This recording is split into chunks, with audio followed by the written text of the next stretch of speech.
Hello guys, ഇന്ന് നമുക്കൊരു ബിരിയാണി ഉണ്ടാക്കിയാലോ? അപ്പൊ അതിനായിട്ട് ആദ്യം തന്നെ നമ്മൾ കുറച്ച് സവാളയാണ് കേട്ടോ വറുത്തെടുക്കണേ.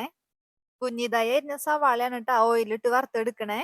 നന്നായി മൊരിഞ്ഞതിന് ശേഷം നമുക്ക് മാറ്റി വെക്കാട്ടോ. ഇനി ഇതാ വേറൊരു പാനിൽ കുറച്ച് ഡാൽഡയാണ് ഇട്ട് കൊടുത്തേക്കണേ. അതിലേക്ക് പട്ടയും ഗ്രാമ്പൂവും ഏലക്കായും ഒക്കെ ചേർത്ത് കൊടുക്കണ്ടേ. കുറച്ച് പെരിഞ്ചീരവും കൂടി ഇട്ട് കൊടുക്കണ്ട കേട്ടാ.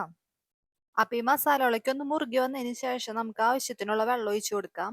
ഇവിടെ ഇപ്പൊ 6 ഗ്ലാസ് വെള്ളമാണ് കേട്ടോ ഒഴിച്ചു കൊടുക്കണേ. 3 ഗ്ലാസ് അരിക്ക്.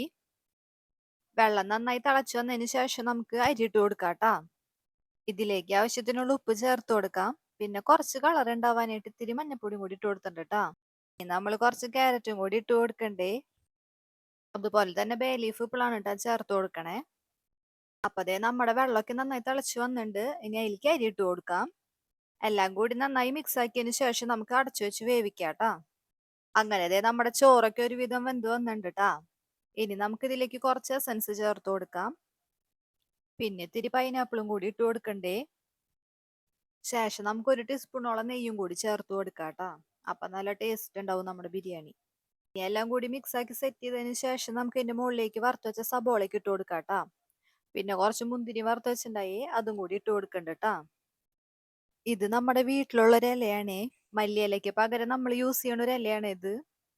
ഇനി നമുക്ക് ഒരു 5 മിനിറ്റും കൂടി അടച്ചു വെച്ച് വേവിക്കാം ട്ടാ.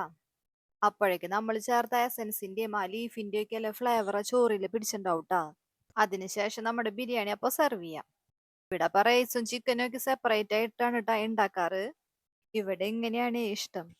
അപ്പൊ നമ്മുടെ ഇന്നത്തെ വീഡിയോ ഇഷ്ടപ്പെട്ട എല്ലാവരും സപ്പോർട്ട് ചെയ്യണേ. അടുത്ത വീഡിയോ ആയിട്ട് വരാം. ബൈ.